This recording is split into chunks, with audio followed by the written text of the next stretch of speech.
साथियों, आप सभी को नमस्कार। आज का मेरा ये एपिसोड एमए उत्तरार्ध भाषा विज्ञान हिंदी साहित्य का जो 5वां प्रश्न पत्र है उससे संबंधित है।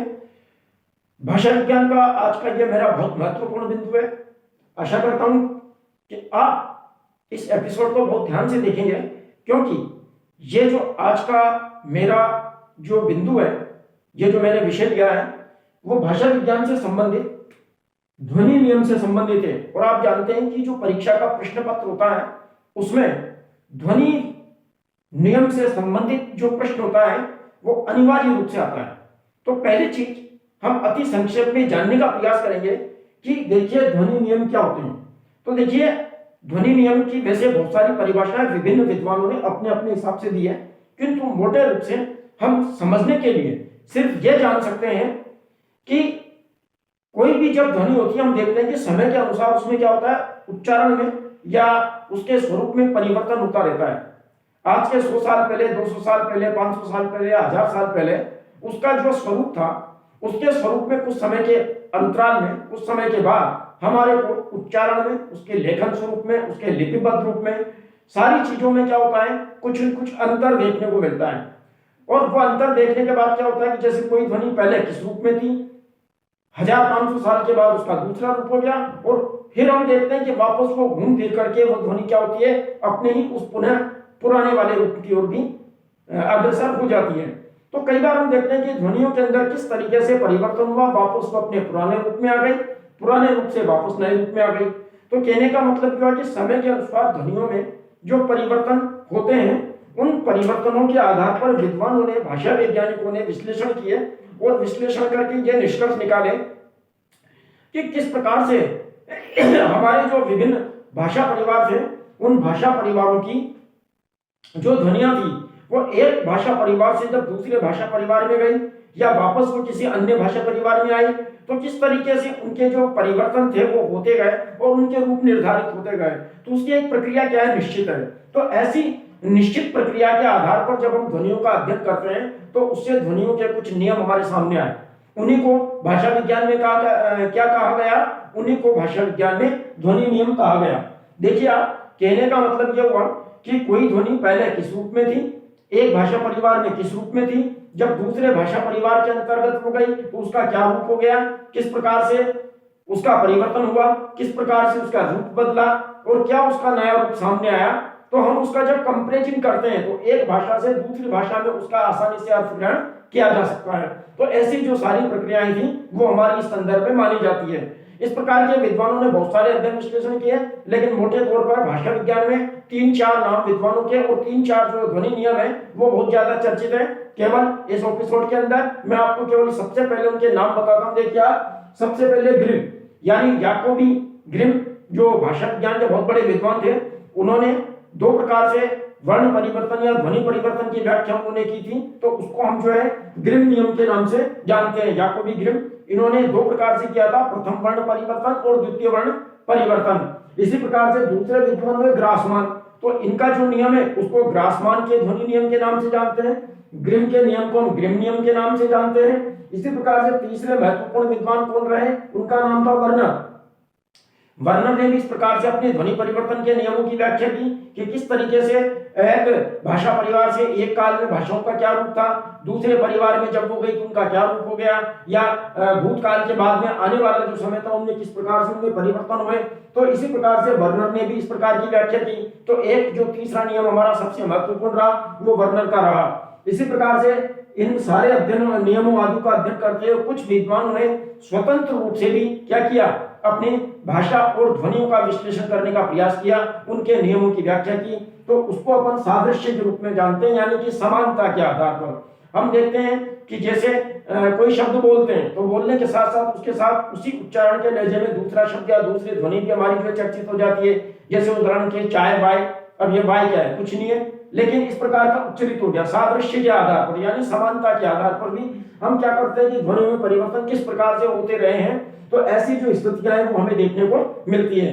तो देखिए भाषा विज्ञान में मुख्य रूप से ये 3-4 ध्वनि नियम बहुत ज्यादा चर्चित हैं और परीक्षाओं की दृष्टि से भी ये सबसे ज्यादा महत्वपूर्ण है। इनके अंदर सबसे ज्यादा जो महत्वपूर्ण नियम माना जाता है वो याकोबी ग्रिम का माना जाता है, ग्रासमान का माना जाता है और वर्नर का माना जाता है। इसी प्रकार से चौथा है सादृश्य का।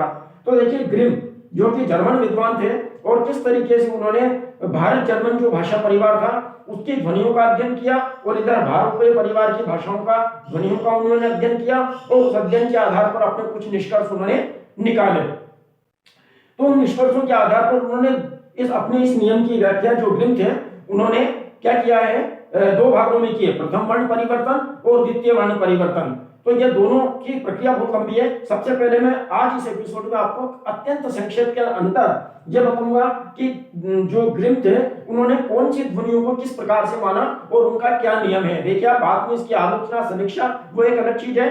सबसे पहले उनका जो प्रथम वर्ण परिवर्तन का नियम है उसी को अपन मुख्य रूप से मानते हैं और परीक्षाओं की दृष्टि से भी वही ज्यादा सबसे महत्वपूर्ण होता है। देखिए उन्होंने ग्रिम ने जब भारतीय भाषाओं का, भारतीय ध्वनियों का और भारत जर्मनिक परिवार की ध्वनियों का अध्ययन किया तो उनको ऐसा लगा कि इनमें काफी कुछ समानताएं हैं और कुछ ध्वनियां जब एक दूसरे से एक्सचेंज हुई, एक दूसरे का उनमें आयात निर्यात हुआ एक प्रकार से, तो उनमें किस प्रकार के परिवर्तन हुए। तो उन्होंने इस कुछ ध्वनियों को छांटा और उन ध्वनियों को छांट करके उनके आधार पर उन्होंने निर्णय किया। उन्होंने मुख्य रूप से कौन सी ध्वनियां थी हमारे यहाँ, देखिए आपने नाम सुना होगा, हम ध्वनियों को प्राय अल्प प्राण और महाप्राण के रूप में विभाजित करते हैं। तो उन्होंने भारतीय परिवार की जो महाप्राण ध्वनियां थी कौन कौन सी देखिए आप, और अल्प प्राण ध्वनियां थी घ घ घ द और ब, और ग ध ब और क त प। ये जो हमारी 9 ध्वनियां हैं, इन 9 ध्वनियों के आधार पर उन्होंने अपना जो ध्वनि नियम है वो प्रतिपादित किया। भारतीय परिवार की जो है कुछ इनमें देखिए आप घ ध ब को महाप्राण के रूप में मानते हैं, द ध ब अल्प प्राण के रूप में, और क त प भी क्या मानी जाती है, अल्प प्राण के रूप में। इसी प्रकार से हम इनको क्या मानते हैं भाई, घोष मानते हैं, और इनको अपन क्या मानते हैं, अघोष मानते हैं। तो घोष, अघोष, अल्प प्राण, महाप्राण ये ध्वनि वर्गीकरण के अपने कुछ आधार होते हैं।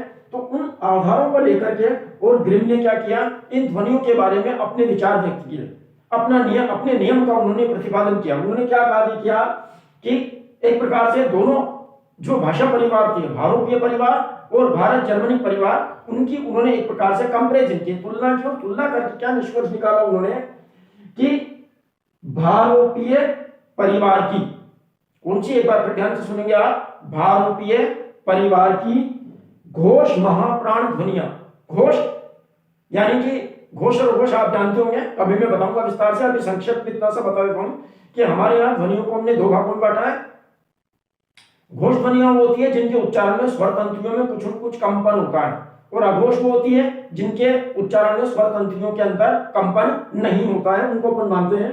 तो और दूसरी होती है महाप्राण और अल्प प्राण।